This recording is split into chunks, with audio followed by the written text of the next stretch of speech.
And ito naman, this is luminous charge beaming, mga kapigsi, na ibig sabihin nagliliwanag, guys. So wag mong hayaan na masayang yung energy mo. Instead, pagliwanagin mo yung energy mo, mga kapigsi, no? Alisin as much as you can, iwasan yung pagiging iwasan yung mga negative na emotions, no? Kayang-kaya nyo yan, guys. Disiplina lang ang katapat niya, no? Make a habit, no? Yun yung pinaka-importante. Habit lang yan, guys, no?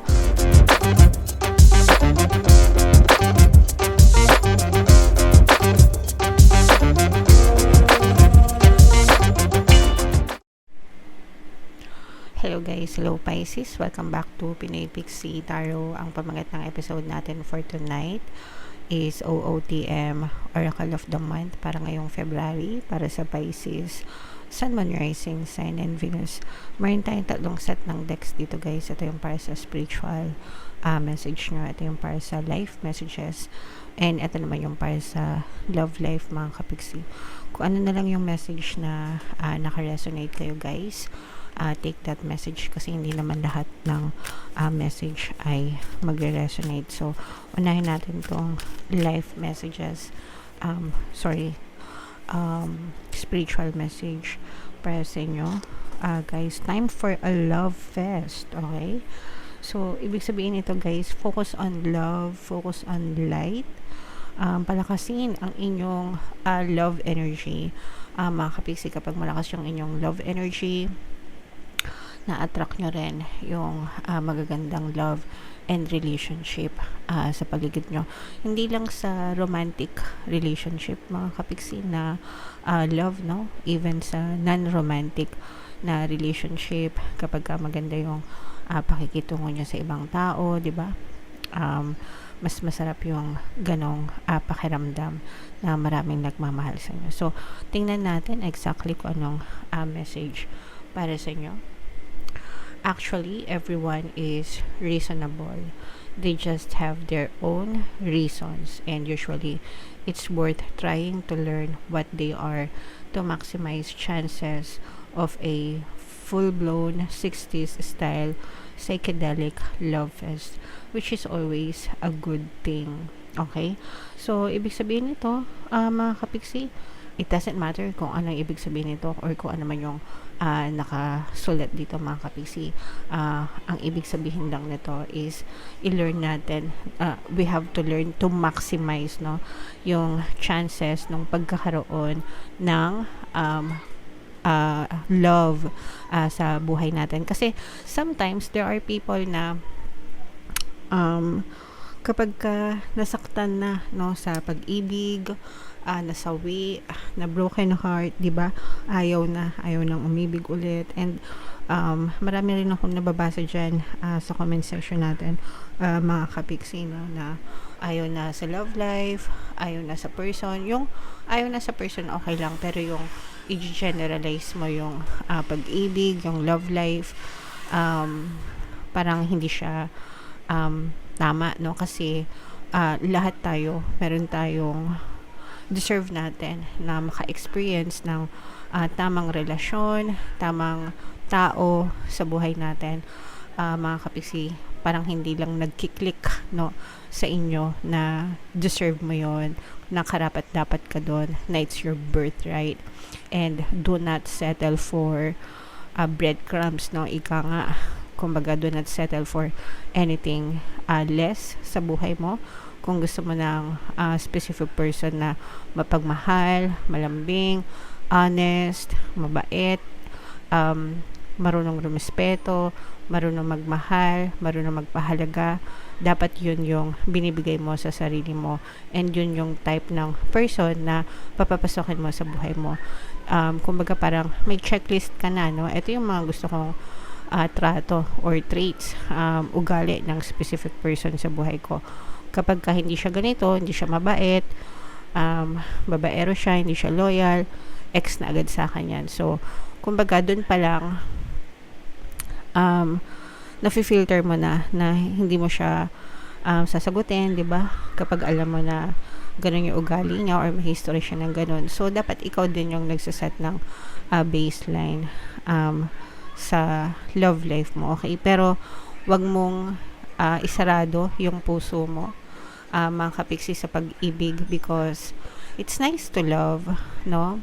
Masarap umibig and masarap yung feeling na iniibig din kayo, mga kapiksi. Alright? But then again, hindi ito limited lang sa romantic love, no? Kahit wala kayong love life, kung masaya naman kayo sa mga tao sa paligid nyo, pagmamahal pa rin na matatawag yon, mga kapiksi. So, be grateful for that. Okay? So, yan yung spiritual message for you guys. Tingnan naman natin yung life message. Habang sinashuffle ko to, panoorin nyo muna yung video natin regarding sa ating paano mag-manifest ng abundance video course. Kapiksi, sawa ka na ba sa mga struggles at hirap sa buhay mo? Masipag ka ba at masikap sa buhay ngunit hindi ka pa rin umaasenso?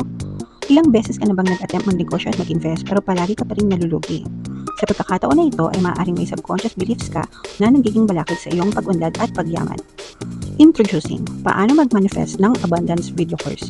Dito ay matututunan mong ma-overcome ang mga balakid mo para tuluyan ka ng umunlad, umasenso, sumagana, maging matagumpay, successful at maswerte sa iyong kabuhayan, pera, trabaho, negosyo, salapi at kaperahan ng bonggang-bongga.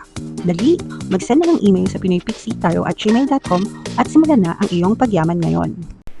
Alright, so sa lahat ng gustong mag-avail ng course guys, yung promo natin ngayong January, magbibigay tayo ng 10% discount until January 31 guys.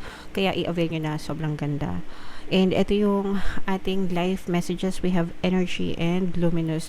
Itong energy, mga kapiksi, no, saan nyo ba binubuhos yung energy nyo? Or saan nyo ba inaaksaya yung energy nyo sa araw-araw na pamumuhay nyo, mga kapiksi, no? Kung saan yung focus ng attention nyo guys, your energy goes with it. So, ibig sabihin, let's say for example, araw-araw nagre-reklamo ka sa buhay, araw-araw na-stress ka, araw-araw galit ka, araw-araw nakasimangot ka, araw-araw nagre-reklamo ka, diba? Puro complain, problema. Kapag ka ganun, sa ganun mo binubuos yung energy mo, you're wasting your energy, mga kapiksi. Ibig sabihin, sinasayang mo. And kung ano yung pinagbubusa mo na attention, yun at yun din yung may experience mo sa yung physical reality. Kaya may ibang tao na mahirap, lalong naghihirap. Whereas may mga tao na masayahin, lalong nagiging masaya. May ibang mga tao na nega, lalong umiitim yung buhay nila.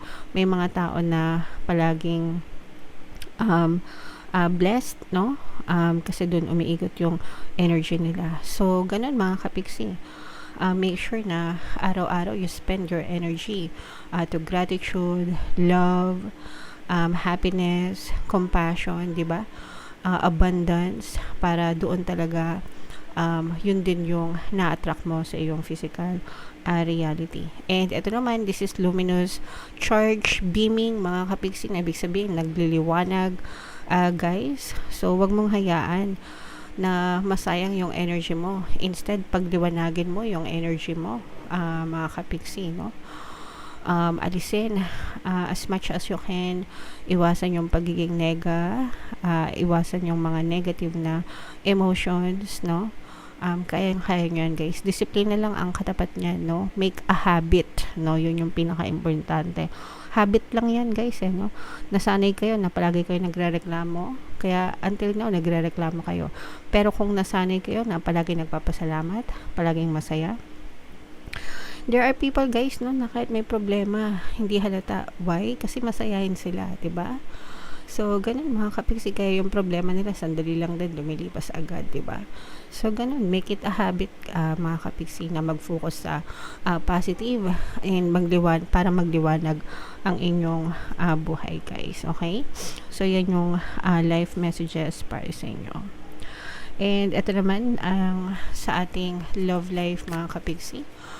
Shuffle natin to, love messages. Habang sinashuffle ko ito, naka-flash sa screen nyo yung ating paano mawala ang third party at magkaroon ng harmonious na relationship, para mawala yung mga sabit-sabit sa relasyon nyo, guys. 10% discount until January 31. Magkakaroon din tayo ng panibagong course, paano pabalikin si ex, no? Revise breakup. Abangan nyo yung announcement nyan, probably sa end ng January or baka sa February, guys. Abangan nyo na lang, okay?